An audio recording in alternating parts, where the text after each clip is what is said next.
Está con nosotros Mario Guerra. No es martes, es miércoles, no cunde el pánico. Así es. Pero el miércoles también a veces viene Mario Guerra, y específicamente hoy porque queríamos hablar de algo muy particular en la sección de Bebemundo, que ya saben que es todos los miércoles, para todos los que son papás y mamás. Creo que va a ser súper educativo, porque fíjense que el próximo día 27 de noviembre tenemos el Máster Bebemundo. Y básicamente es una mañana que dedicamos a todos ustedes que son padres y madres, que quieren aprender, porque al final les voy a decir una cosa: el mejor regalo para un hijo es ser un mejor papá, una mejor mamá y sobre todo ser una mejor persona. Y en eso hay que trabajar, como bien lo saben, todos los días. Entonces, en este Máster Bebemundo 27 de noviembre, que va a ser en el Papalote Museo del Niño, los queremos invitar a todos, porque va a estar Vidal Schmil, va a estar Julia Borbolla, vamos a tener los mejores especialistas y máximas herramientas para crear hijos sanos y felices, y va a estar también Mario Guerra. El Máster Bebemundo ya está a la venta, los boletos, obviamente es un cupo limitado, pero los pueden comprar ahorita en masterbebemundo.com. Tenemos precio especial si van solos o un precio súper especial si van en pareja. Y yo siempre digo, Mario, que estamos tan obsesionados con que la mejor educación, que tenga la mejor ropa, que tenga todos los gadgets, que tenga los mejores viajes, que se nos olvida que de verdad el mejor regalo que sí le podemos regalar a la gente que nos rodea es trabajarnos nosotros mismos. Los niños no pidieron venir a este mundo. Sí, así es. Lo mínimo que le podemos dar es tratar de ser mejores personas y padres todos los días. Sí, es un trabajo continuo, un trabajo en progreso. Y efectivamente, en este Máster Bebemundo, que cuando me hicieron el favor de invitarme también para estar ahí, voy a estar encantado de estar ahí en el Papalote, otros colegas, otros especialistas que también van a hablar de temas bien interesantes, y que creo que es un día muy enriquecedor. Porque si uno no está dispuesto a invertirle un día, al menos en tomar conciencia de que se pueden hacer cosas mejores. Oye, un día nada más, un día. Ya olvídense de la inversión económica, el tiempo que a veces no le dedicamos a esto, porque uno cree que, pues así las cosas van a salir bien, ¿no? Vamos a tener un hijo, ¿qué puede salir mal? Entonces, a mí lo que me corresponde, la conferencia que me toca, es una que se llama Lo que te conviene poner antes, incluso de tus hijos. Porque luego siempre está que los hijos van primero. Ajá, pero ¿y tu salud mental? Claro. Pero ¿y tu salud física? Claro. Pero tantas cosas que deberías tener antes tú resueltas o en el proceso de resolver para poder darlas y para poder estar bien para ellos. Bueno, cuando nosotros tenemos en el programa a terapeutas como tú, pero que son muy especializados en niños, sí. Julia Borbolla, Juan Pablo Arredondo, Vidal Schmil, siempre dicen que cuando los papás llegan con el hijo al consultorio del terapeuta, un poco el mensaje es: ayúdanos a arreglar a este niño que está descompuesto. Sí. Porque no obedece, porque hace berrinches, porque es oposicionista desafiante, porque está deprimido por XX. Y todos nos reportan que en la mayoría de los casos, con quien más tienen que trabajar es con los papás. Porque en muchas ocasiones los hijos y el mal comportamiento de los hijos y mucho del estado emocional de un niño es un reflejo de los papás, es un reflejo de la educación, es un reflejo del ambiente en el que vive. Sí, es esto de no saber poner límites, esto de no tener resueltas cosas de la infancia propia, y esto de los conflictos que se dan en la pareja, pues es evidente. Uno piensa que los niños no se dan cuenta porque hablamos bajito, porque peleamos en la cocina, porque fingimos que todo está bien, y se dan cuenta perfectamente. A lo mejor no saben decir, si son muy pequeños, qué es lo que está pasando, pero saben que hay una tensión. Son muy receptivos los niños a estas cuestiones de ansiedad, a estas cuestiones de conflicto, y como son muy pequeñitos a veces, no saben cómo procesarlas. Entonces es ahí la responsabilidad que tenemos en un momento dado de tratar de tener, o estar en el proceso de tener esto lo más resuelto posible, ¿no? La iluminación la vamos a alcanzar si la alcanzamos en varias vidas, pero se empieza por esta. Aquí es donde se empieza a alcanzar mejores estados. Y para eso vamos a estar ahí precisamente en el Máster Bebemundo, en el Papalote. Y yo, como insisto con mi conferencia, lo que te conviene poner antes incluso de tus hijos. Escuchen esto. En México, según el INEGI, 4 de cada 10 hogares no tienen papá en casa. En total son 11.4 millones de hogares con falta de figura paterna. Y Obviamente, gran parte de la preocupación, alguien que no es un buen padre no necesariamente es uno malo, pero hoy queríamos hablar justamente de esto. A veces es mejor que no esté presente, Sí, porque totalmente. en muchos casos, Totalmente. si tu pareja abusa emocional, física o sexualmente de tu hijo, de ti, uno pensaría que no hay punto de discusión. Ese sí es un mal padre y una mala persona. Y tu tarea principal es poner a salvo a tu hijo y a ti, y después lo que procede en su caso. No es lo mismo la maldad de un padre que la incompetencia. Y a mí me Totalmente. encanta cómo lo explica Julia Borbolla, que ella le dice a los niños, hay gente que es muy buena para su trabajo. Sí, absolutamente. El ser papá es un trabajo. Sí. Tu papá no hace ese trabajo bien, Ujú. lo cual no significa necesariamente que es una mala persona. Es Entonces, correcto. ¿qué haces, Mario, cuando tienes una buena pareja, pero un mal papá para tus hijos? Eso es todo un tema, porque hay personas que se quedan o que están en una relación que no es buena y dicen que es una buena persona, nada más que cuesta trabajo encontrarle dónde. Hay personas que verdaderamente dices, es que sí se le da a ser pareja. El caso es que agarramos parejo en esto. Mira, a ver, ¿cuándo decimos que tu pareja no es buen padre? Obviamente cuando no se ofrece lo que se espera de él. ¿Y qué es lo que se espera de una persona en el rol paterno, en el papel de padre? En términos personales, es lo que tú, como pareja, soñabas o esperabas que sería. Cada uno tiene sus expectativas, pero podemos decir que las básicas son estas. Cuando piensas que no es una buena pareja, es porque, cuando piensas que no es buen padre, aunque sea buena pareja, para ti, es que muestra poco o ningún afecto para sus hijos. Me lo decía precisamente hace muy poco una paciente, me decía, es que yo me hice la fantasía de que mi papá era un buen papá y que si no fue buen papá iba a ser buen abuelo, pero ya me di cuenta ni como abuelo ni como papá realmente pudo expresar amor, no se acerca, no hay como una barrera invisible, sí. No sabe cómo prodigar amor. Entonces, la primera señal es que de uno papá que no es bueno, y como bien decía Marta, uno que no es bueno no necesariamente es malo, muestra poco o ningún afecto. Segundo, no proporciona apoyo emocional. Así que si vas a llorar, vete con tu mamá. Si vas con berrinches, vete con tu mamá. Si no estás de buenas, vete con tu mamá, porque yo no quiero saber nada. O sea, papás que no están, y yo amo esta palabra, emocionalmente disponibles. Emocionalmente disponibles. ¿Y cuántos de ustedes crecieron en esta generación de papás, hombres, que no estaban emocionalmente disponibles porque sus padres a su vez tampoco eran emocionalmente disponibles y no tuvieron de dónde aprenderlo? Sí, ¿no? Sí, correcto, absolutamente. Entonces, bueno, vamos arraigando, que de eso ya hablaremos pronto, de ese temita de ir rompiendo patrones familiares. Pero otra característica del papá que podríamos llamarlo que no es muy competente es que no establece reglas, no establece límites o lo hace de manera muy rígida, a base de regaños, a base de maltratos, a base de gritos y sombrerazos. No conocen la vida emocional y de relaciones de sus hijos, no sabe quiénes son sus amigos, a veces no saben ni en qué escuela van, y a veces, parece broma, no saben ni qué año están estudiando ni exactamente cuántos años tienen. Y no participan efectivamente en la educación y en la crianza. Eso es en términos personales, pero en términos sociales hay una creencia muy arraigada, que el buen papá es el que aporta dinero. Ya hizo su papel. Ya hizo su parte. Entonces, la mayoría se sujeta a los aspectos de proveeduría. Muchos dicen que si aporta dinero, ya está cumpliendo, que es un papá cumplidor. Y es por eso que muchos se refieren a un padre como responsable o irresponsable, nada más por lo económico. Si aportó económicamente es responsable, si no aportó económicamente es irresponsable. Pero está fuertísimo lo que acabas de decir, porque yo creo que en gran parte de los divorcios, el gran problema es el tema de la pensión alimenticia. Sí, absolutamente. Y no estoy condonando y eximiendo el hecho de que todos los padres deberían de aportar para la manutención de sus hijos.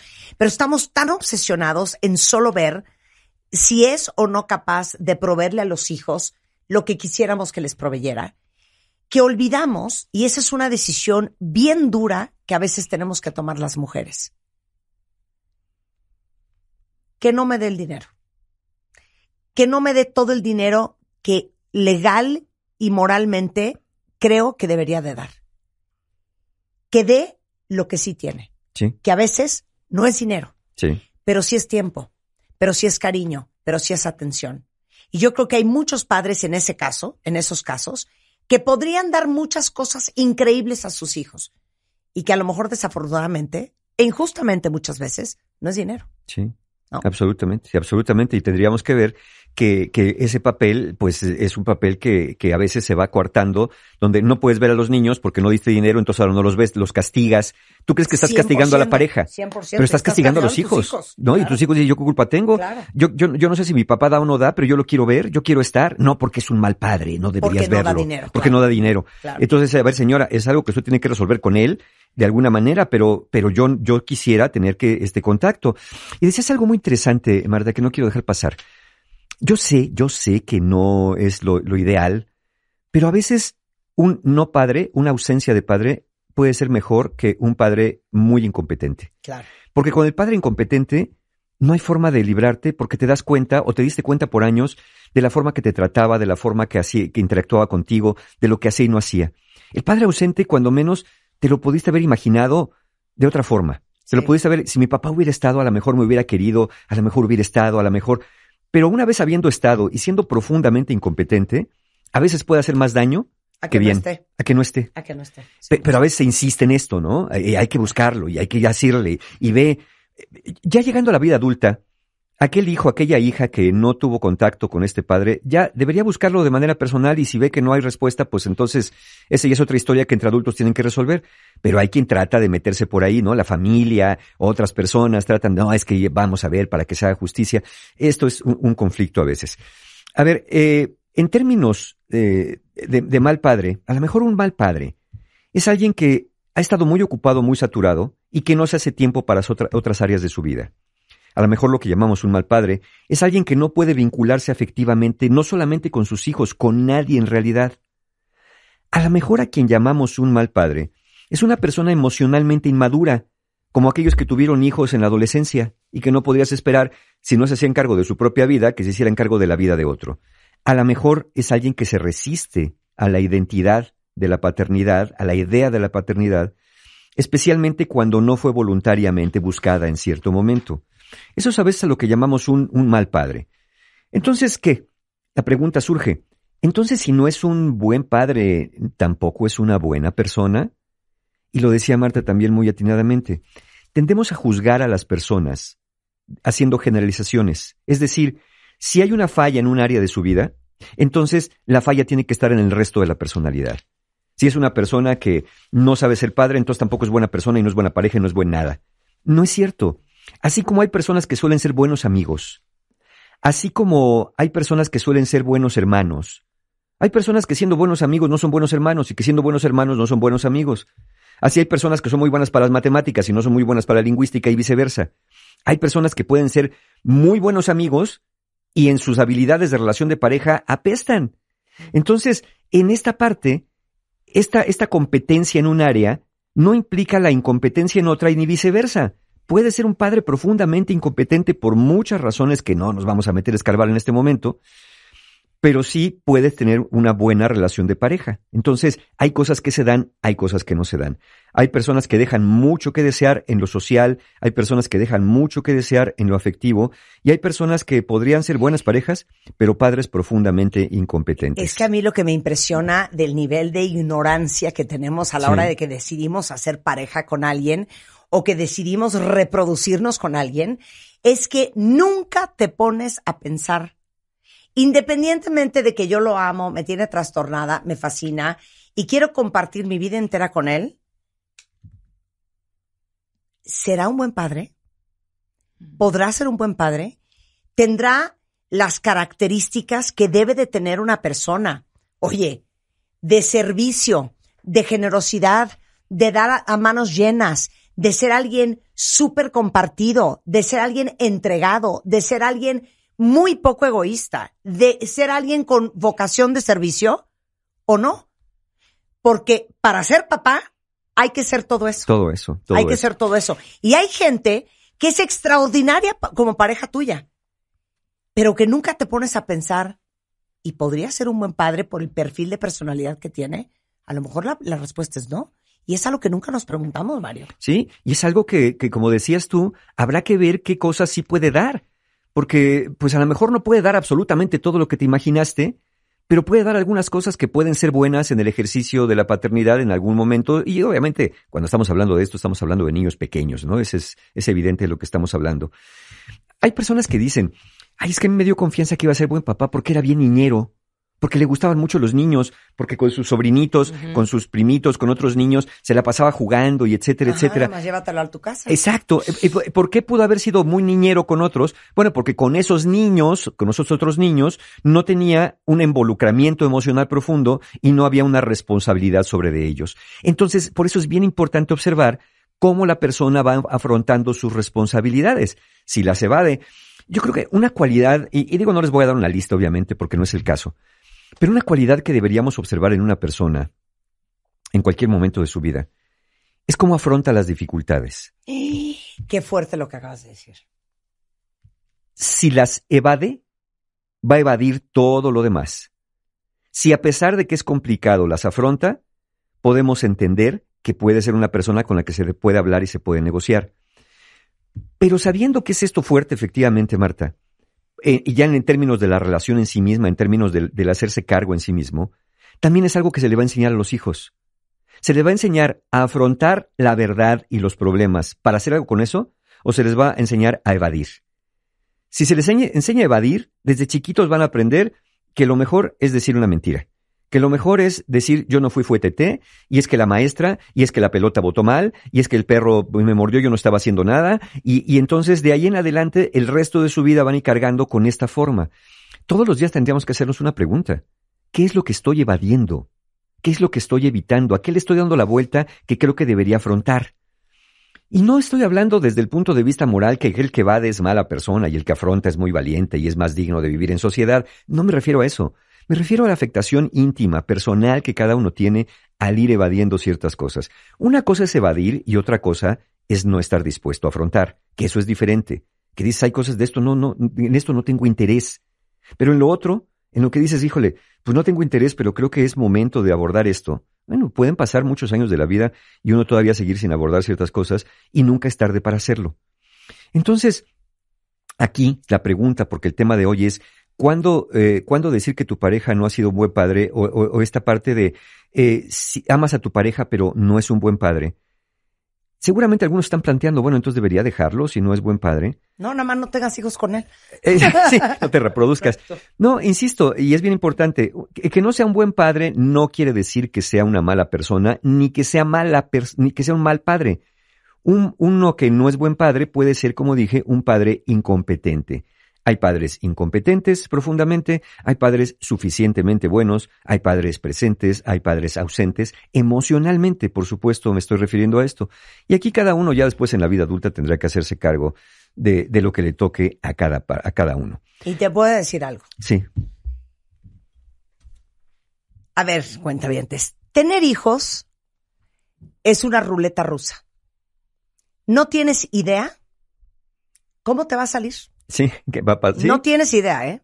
No tienes idea si va a ser una manzanita preciosa, sonriente, divertida, encantadora, o si va a ser un hijo desafiante, un hijo complicado, un hijo con alguna enfermedad mental, algún hijo desobediente, retador, con una personalidad fuertísima y le voy subiendo de nivel, que a lo mejor va a tener autismo o va a tener esquizofrenia o va a tener cuadros depresivos y ansiosos o va a tener problemas académicos o va a tener déficit de atención como yo o va a ser un niño hiperactivo, impulsivo.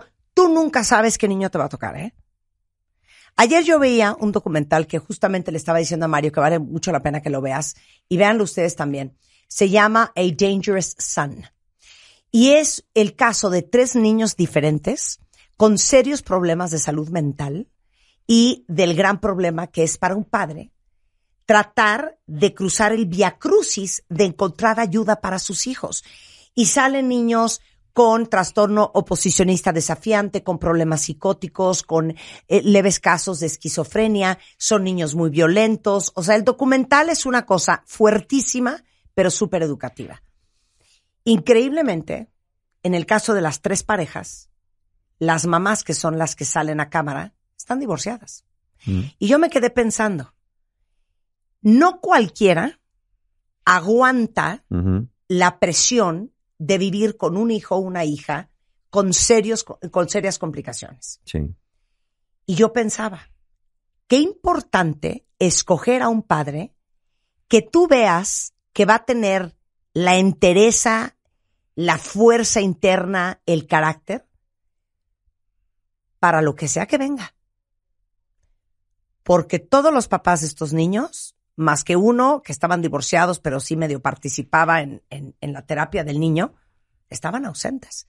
Entonces yo decía, qué grueso escoger mal, que te toque un hijo así y que te lo tengas que aventar sola, porque el señor se fue. Sí. Porque no aguantó. Y también hay que ver una cosa, un factor... Digo, que suena casi... súper catastrófico lo que estoy diciendo, es pero es la verdad. Y hay que ver un factor que casi no se habla.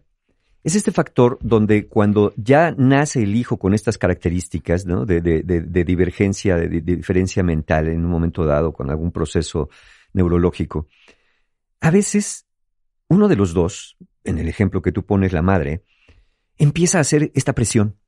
No le hables así al niño, no lo trates así, estás viendo cómo está, tenle paciencia, esto y lo otro. Y entonces no dejas al otro intervenir, ¿no? Porque entonces hay un instructivo de cómo se le debe de hablar, de cómo se le debe tratar. Y a veces en estos tratos tan diferenciados, porque tiene esta desventaja, pues a veces no ayuda al progreso o a la habituación del hijo al entorno social, pero tampoco ayuda a que la otra persona pueda intervenir a su manera también con esto. Obviamente, no estamos hablando de que si ves que lo está maltratando lo dejes, sino que el padre también quiere intervenir, quiere desde su propia lógica y razón, quiere intervenir para poder ayudar a que esto se dé de la mejor manera posible.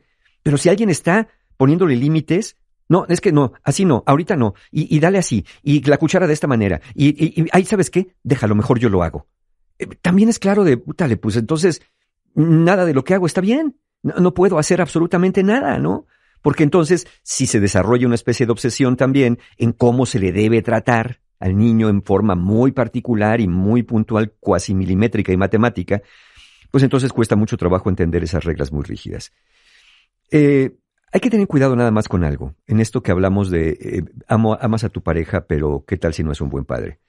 Lo que hay que tener cuidado es que, sabiendo que a veces la persona no tiene las competencias necesarias, a veces no tiene la voluntad para desarrollarlas, dudas cómo actuar, aún en contra de los intereses de tus hijos. Es decir, insistes en que la relación se mantenga cuando ya te diste cuenta que a lo mejor está haciendo más mal que bien.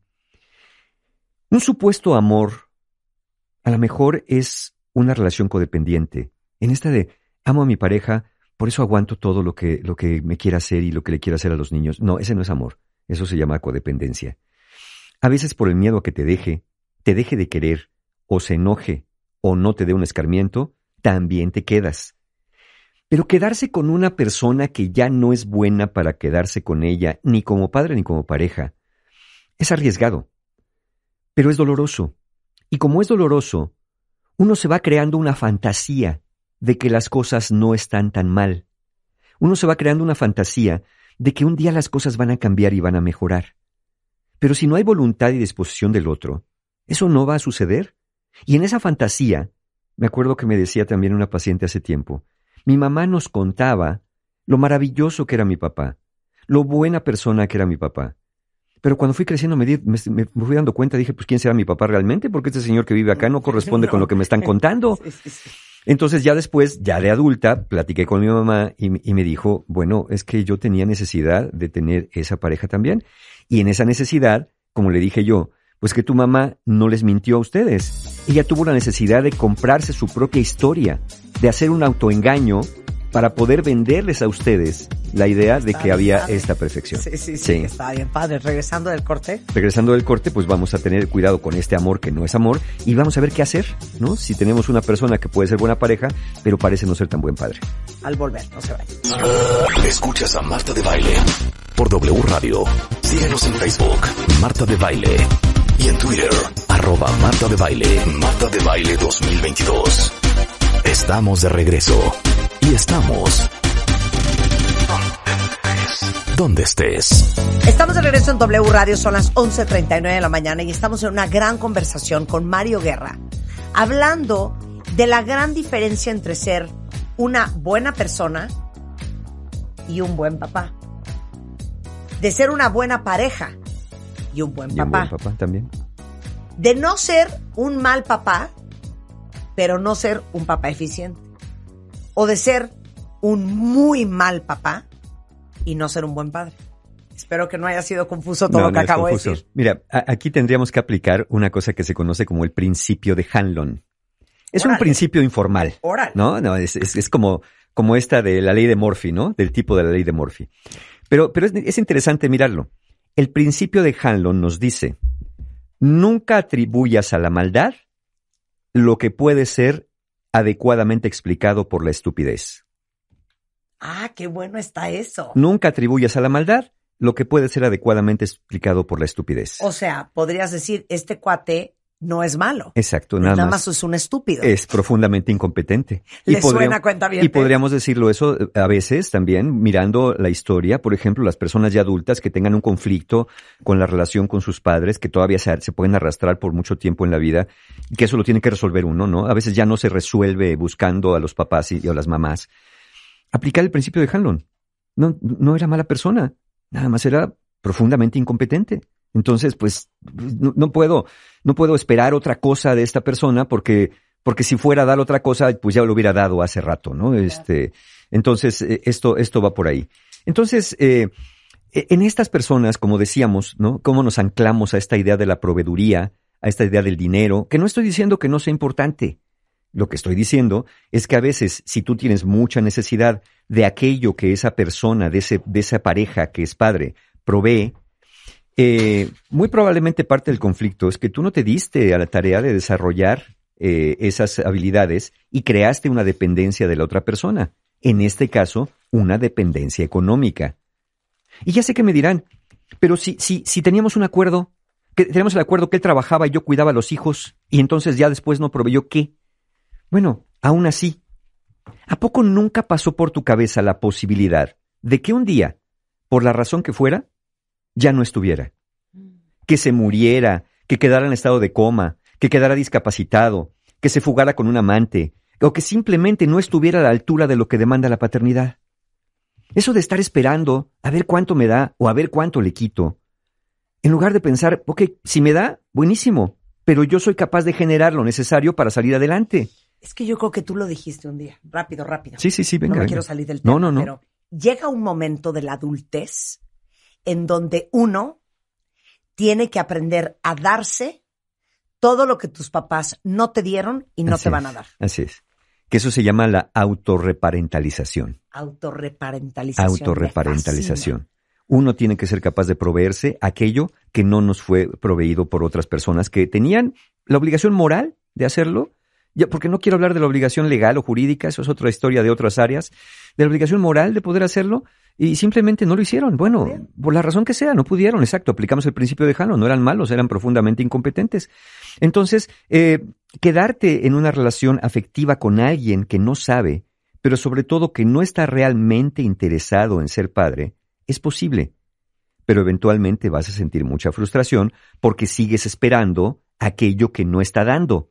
Entonces, es momento de decir, a ver, si no va a dar, yo me voy a hacer cargo. Si no va a dar, sí, va a ser cansado, va a ser agotador, va a ser complicado, pero ni modo que sigas esperando. A ver a qué horas pasa el milagro de que se me ocurre que se va a acercar o me va a dar más, o entonces, pero vienen estos sentimientos que se cruzan y se entrecruzan. Ahorita le voy a sacar y ahorita le voy a meter la pensión. Y ese no es el tema profundo del asunto. Insisto, sí, es importante. Sí, claro que es importante. ¿Es lo ideal? Claro que es lo ideal. Sí, claro que es lo ideal. Pero si no se da, pues hay que hacerse cargo, ¿no? Es como estar esperando que llueva, para que las plantas crezcan.